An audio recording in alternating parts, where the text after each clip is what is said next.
Okay, let me razzle dazzle you with a little preamble. I am from urban America, if you can't tell.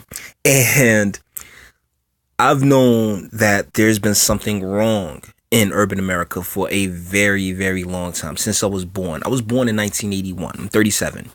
And watching urban communities, particularly through the 80s, 90s, 2000s, and how they just turned into cesspools of crime and drugs and violence really strikes me to this moment because it continues to this very second. And back in 2016, a gentleman by the name of Adam Edelman wrote an article. Top advisor to Richard Nixon admitted that the war on drugs was a policy tool to go after anti-war protesters and black people, quote unquote, because, it didn't really matter if they were descendants or immigrants. It just none of that mattered. It was just all about going after us. The war on drugs was actually a political tool to crush leftist protesters and black people, a former Nixon White House advisor admitted in a decades-old interview published Tuesday.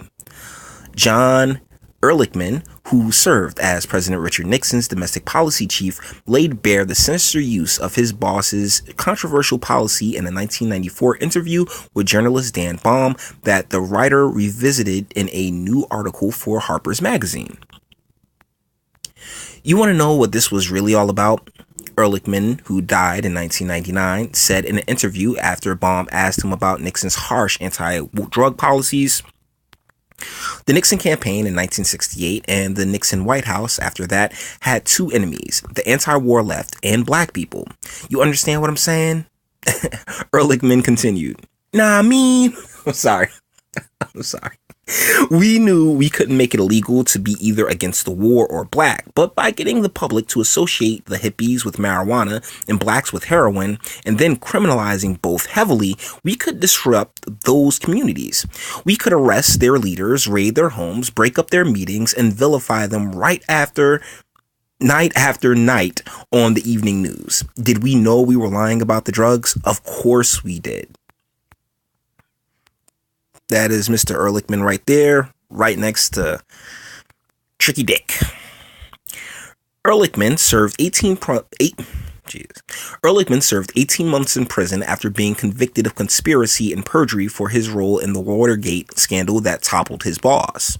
The Reverend Al Sharpton said Ehrlichman's comments proved what black people had believed for decades, yet to this very second continues. Isn't that weird? Isn't that weird? This is a frightening confirmation of what many of us has been saying for years. This was a real attempt by a government to demonize and criminalize a race of people, Sharpton told the Daily News. And when we would raise the questions over that targeting, we were accused of all kinds of things, from harboring criminality to being un-American and trying to politicize a legitimate concern.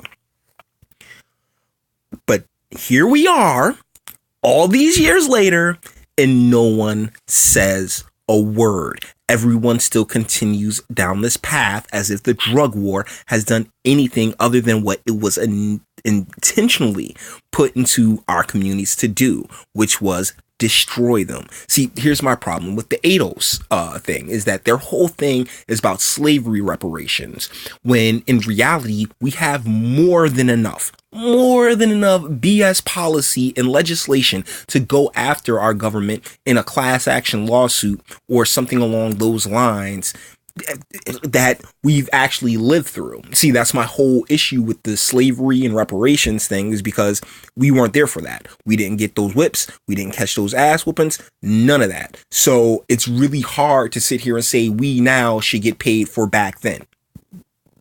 That is a stretch, but it's not too much of a stretch to point out that the drug war and everything that's come along with it, including the welfare state and all these different programs, like right now in urban America, it is like they have so many programs for people getting out of prison and almost nothing for those who never went to prison at all.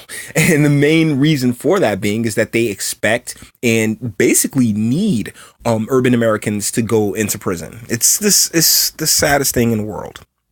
In 1971, Nixon labeled drug abuse public enemy number one and signed a comprehensive Drug Abuse Prevention and Control Act, putting into place several new laws that crack down on drug users. He also created the Drug Enforcement Administration, or the DEA. By 1973, about 300,000 people were being arrested every year under the law, the majority of whom were African Americans. The drug war was continued in various forms by every president since, including President Ronald Reagan, whose wife Nancy called for people to just say no. Jesus Christ. That's where they really kicked it up a notch with the DARE program.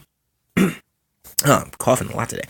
With the DARE program and really going into the schools and addressing kids and really spreading this idea more than snuffing it out. The way I see it, it's the greatest case of reverse psychology in probably history, because you walk into these schools and you tell these children, hey, everybody's doing drugs. You don't want to be like everybody else. And the crazy part about kids is that they kind of do. They kind of just want to fit in. Like, they're not ready to stand out yet. They kind of more want to fit in. And if you're sitting there telling children that, hey, everybody's doing it, well, what's this popular thing? I'd like to be popular. And it snowballed from there. Ehrlichman's 22-year-old comments resurfaced Tuesday after Baum wrote about them in a cover story for the April issue of Harper's titled Legalize It All, in which he argues in favor of legalizing hard drugs. The original 1994 interview with Ehrlichman was part of Baum's research for his 1997 book, Smoke and Mirrors, The War on Drugs and the Politics of Failure, in which Baum laid bare decades of unsuccessful drug policy. But the quotes never appeared in the book. Baum said Tuesday he excluded the jaw-dropping quotes because they didn't fit. Wink! There are no authorial interviews in Smoke and Mirrors at all. It's written to put the reader in the room as events transpire, Baum told the Huffington Post via email. Therefore, the quote didn't fit. It did change all the reporting I did for the book, though, and changed the way I worked thereafter. The shocking interview with Ehrlichman, the reason I always pause before I say his name is because I want to make sure that I get it right, later surfaced in a 2012 compendium of wild, poignant, life-changing stories from various writers titled The Moment, but the quotes received little media attention. Many politicos have surmised that Ehrlichman, who would die 5 years later, made the stark revelations because he was angry Nixon never pardoned him of his Watergate-related offenses. Sharpton said the damage done by the war on drugs, cruel policies, doomed generations of black people. Finally, me and Al Sharpton agree. Think of all the lives and families that were ruined and absolutely devastated only because they were caught in a racial net from the highest end reaches of government. That's clearly the end of the article, but it's not the end of my ranting, because this is the most frustrating part, is that we've known for the longest time that the drug war in and of itself is just a means in which to usher people into prisons. And the private prison industry, as well as public prisons, they need it. They need that steady influx of fresh bodies coming into the system. And instead of having any kind of political fortitude, any kind of chutzpah about themselves, the elected officials of these areas, plenty of whom are black. I mean, take care of New Jersey right now. We in 2020, there's going to be a race between John Kerry and Leroy Jones for the Democratic chair for the entire state, which should be huge. But unfortunately, our black communities, our traditionally black communities, because let me tell you something, they're not black anymore. Our traditionally black communities have been devastated in between time, as these electeds of color continue to gain and garner more power. So, in what way does this help?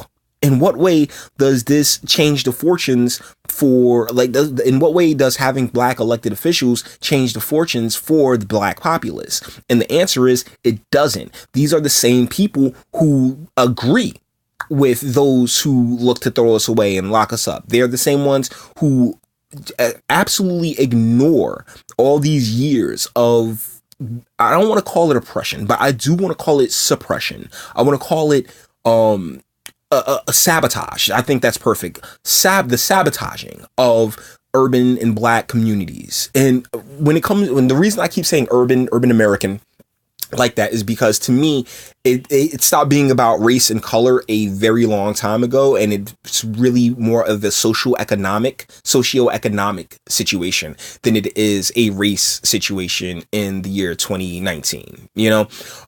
Back in the day, back in the 70s and 80s, I would be more inclined to paint it with a racial brush, but one of the great deceptors that they've been able to implement is the idea that it doesn't matter if the race thing really doesn't matter as much in current day. It's more about just your socioeconomic status.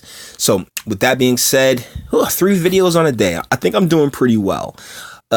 Do all the YouTube stuff, all the internet stuff, like, sub, share, speak. By all means, I'm very interested in a conversation on this. So my comment section is your canvas. By all means, paint away.